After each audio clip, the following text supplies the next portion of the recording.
மந்தைன்னு சொன்னோமே, காவலுக்கு நீ இருக்க கருப்பன் என்று சொன்னோமே.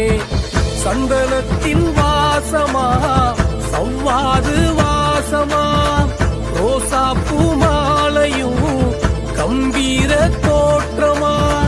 ஊரு எல்லாம் சொல்லுண்டா இது உறங்கான்பட்டி மண்ணுடா. ஊரு எல்லாம் சொல்லுண்டா இது உறங்கான்பட்டி மண்ணுடா. வெள்ளலூரு நாட்டிலே மாகாணத்தின் மாகாணம், மஞ்சு விரட்டு மாகாணமா உறங்கான்பட்டி மாகாணம்.